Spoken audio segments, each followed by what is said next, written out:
Mardi 29 octobre 2019, première destination, le Burkina Faso avec le quotidien Le Pays qui offre sa une à René-Émile Kaboré, exilé en Côte d'Ivoire. Et l'homme de dire que ce n'est certainement pas avec 50 millions de francs CFA que l'on finance un coup d'État. Avec le quotidien L'Information pour tous, il est plutôt question de la crise à la communauté musulmane du Burkina. La grande colère de Abdou Rasmane Sana et le journal de se demander si la communauté est au bord du précipice. Une actualité partagée avec la crise au CDP, Blaise Compaoré n'est pas au-dessus des statuts du parti, lit-on. Et l'Express du Faso de renchérir sur la crise au sein de la communauté musulmane du Burkina Faso. El Hadj Omar Kwanda dirige la transition, apprend-on. En Côte d'Ivoire, avec Fraternité Matin, il est question du financement de l'économie et de Duncan qui encourage le regroupement des marchés de capitaux ouest-africains. Le vice-président de la République de Côte d'Ivoire a ouvert hier les travaux du Conseil régional de l'épargne publique et des marchés financiers.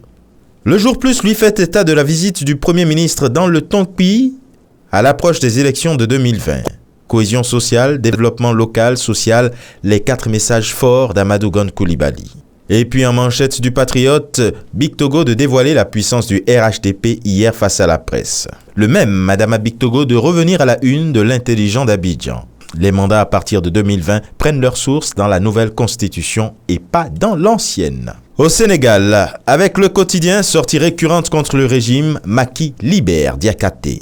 Je remercie le président de la République d'avoir mis fin à mes fonctions de ministre conseiller et de m'avoir associé à ses actions au sein de l'APR. Le Soleil, lui, de relayer des propos du président Macky Sall au lancement des travaux du bus rapide transit. Dakar sera plus verte et plus attractive, promet le numéro 1 sénégalais. Et le Sud Quotidien, lui, évoque une polémique autour du 3e mandat. Macky sort à nouveau le sabre. Où va l'État, se demande Wolf Quotidien. Hyper-présidentialisme, censure, limogeage, Moustapha Diakité, l'autre victime du délit d'opinion. Au Gabon, Le Matin constate une justice au pied du mur. Les magistrats nommés à la cour d'appel de Libreville doivent être installés ce matin au palais de justice. Ceux du tribunal de première instance le seront jeudi. Dans un contexte de fortes attentes, leur travail sera, davantage que par le passé, scruté par des justiciables gagnés par le scepticisme. Et enfin au Maroc avec Le Matin, séance mensuelle consacrée aux politiques publiques à la Chambre des représentants. Saadedine El Lotmani met en avant les réformes du gouvernement pour l'amélioration du climat des affaires. Et ce sera tout pour aujourd'hui.